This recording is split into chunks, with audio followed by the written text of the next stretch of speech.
夢を見ていた。夢を見ていた。そこはまるで光の水たまりのようで、あの光に入りたくて必死に走っていた。 혹시 날씨의 아이 보셨나요? 날씨의 아이는 신카이 마코토 감독이 발표한 너의 이름은 의 차기작으로 많은 기대를 받았지만 난해한 스토리와 황당한 결말로 꽤 비판을 받은 영화입니다.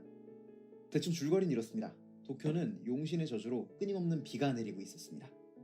이때 날씨를 조종하는 히나라는 여자아이가 나타나 그녀의 희생으로 홍수로부터 도쿄를 구할 뻔하지만 갑작스런 히나의 통수로 도쿄는 결국 침몰하고 히나는 살아나게 된다는 그런 감동적인 내용입니다. 한 여자아이 때문에 도시가 망한 결말이 감동적이라니, 얼핏 들어도 뭔 소린가 싶고 직접 본 분들도 뭔 소린가 싶으셨을 겁니다. 실제로 개연성과 결말에 대한 비판이 꽤 많은 영화이기도 하죠. 그러나 제가 이 영화를 높게 평가하는 이유는 이 영화가 일본의 전체주의와 군국주의를 비판하고 있기 때문입니다. 심지어 도쿄는 불바다가 됐어야 한다는 메시지로 말이죠. 이 영화를 제대로 보기 위해선 우선 제목부터 살펴봐야 합니다. 영화 날씨의 아이엔 두 가지 제목이 있습니다. 일본판 제목 날씨의 아이, 영문판 제목 Weathering with You.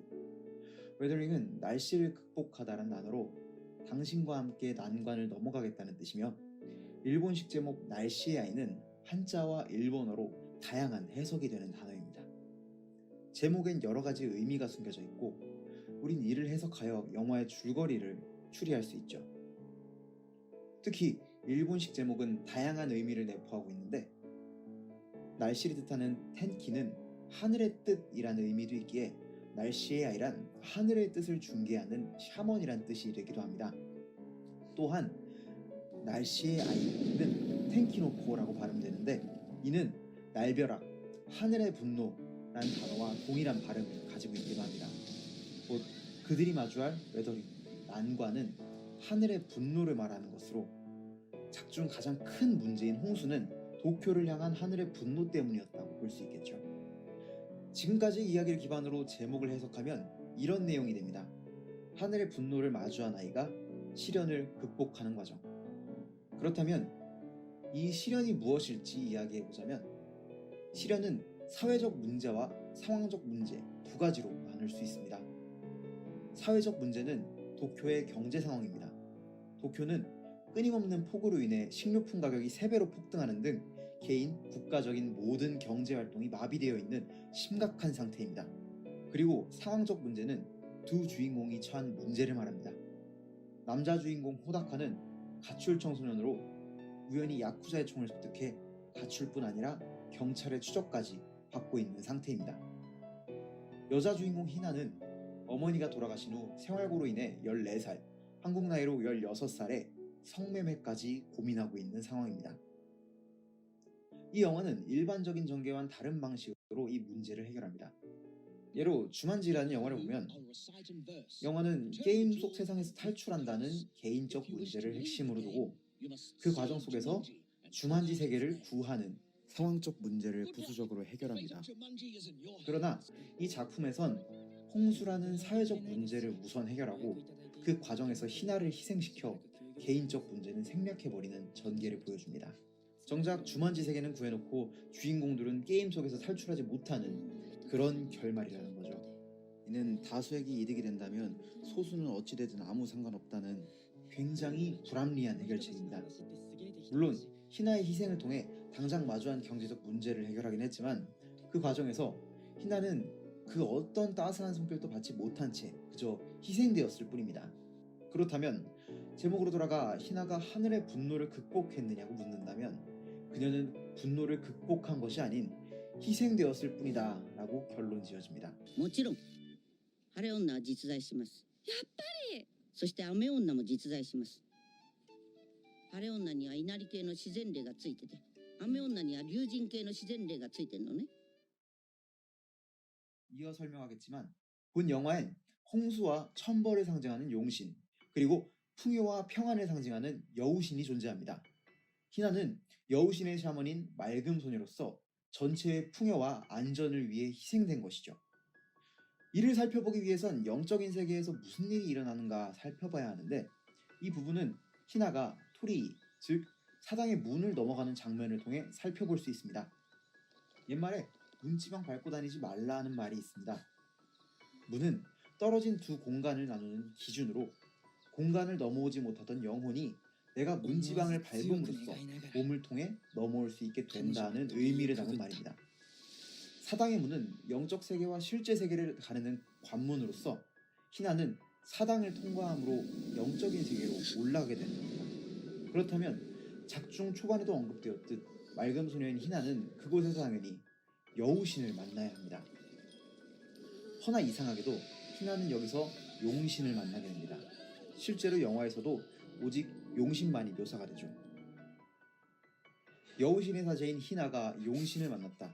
이는 당시 폭우로 인해 경제가 마비되고 풍요로움 찾아볼 수 없는 도쿄의 상황을 생각했을 때 이미 여우신은 도쿄를 떠났고 히나가 그곳에서 만날 수 있었던 건 용신밖에 없었다고 이해할 수 있습니다. 그리고 히나의 기도를 통해 잠깐 날씨가 돌아오고 그럴 때마다 히나의 몸이 점점 물로 변했다는 건 자신을 용신, 즉 물에게 바쳐 여우신이 돌아올 수 있는 계기를 만든 것으로도 생각할 수 있게 되죠. 여우비와 반대로 한참 비가 내리던 곳에 해가 비추는 걸 여우볕이라고 부릅니다. 또한 히나는 천기를 받아 비를 조종하는데 이를 합친 텐키아메라는 단어는 여우비라는 뜻을 갖고 있습니다.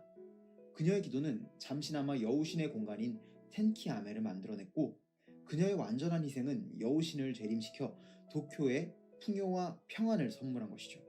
그러나 히나가 사라진 뒤 그 누구도 히나를 찾거나 기억하지 않습니다. 오히려 그녀가 사라졌다는 사실조차 무시하는 모습을 보여주죠. 이는 전체주의의 역겨운 단면을 보여주며 용신이 일본 사회에 분노한 이유를 보여주기도 합니다. 용신은 두 아이에게 도쿄를 멸망시킬지에 대한 선택권을 줍니다. 너희가 희생한다면 도쿄는 구원받을 것이고 너희가 희생하지 않는다면 도쿄는 멸망할 것이다. 그런데 이 아이들의 눈에 비친 사회란 너무나도 이기적이고 무책임한 곳이었습니다. 우선 호다카의 사장은 의식주를 제공해준다며 월 3만 원을 주고 그를 부려먹습니다. 또한 그 사실을 알게 된 직장 동료 역시 사장을 비난할 뿐 미성년자를 보호하기 위한 어떤 조치도 취하지 않습니다. 또한 히나가 집을 잃고 뿔뿔이 흩어질 위기에 처했음에도 어른들은 약간의 돈과 차편을 제공한 뒤 이들을 방관합니다.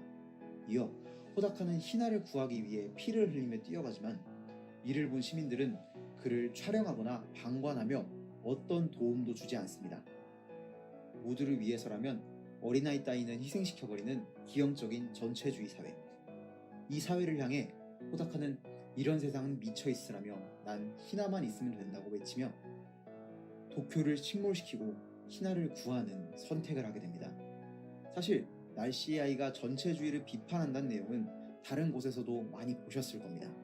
그렇다면 이제 제가 아직 발견하지 못한 걸 수도 있지만 아직 그 누구도 이야기하지 않았던 궁극주의적 관점, 날씨의 아이에 왜 총이 등장하는가, 그리고 용은 무엇을 상징하는가를 다음 영상을 통해 풀어보도록 하겠습니다. 몇 개만 떡밥을 풀자면 용신은 전쟁, 총은 소년병, 히나는 위안부 피해자를 상징한다는 답까지만 이야기하고 오늘의 첫 리뷰는 여기서 마치도록 하겠습니다. 구독과 좋아요, 두근두근한 기대 부탁드립니다. 이원이었습니다.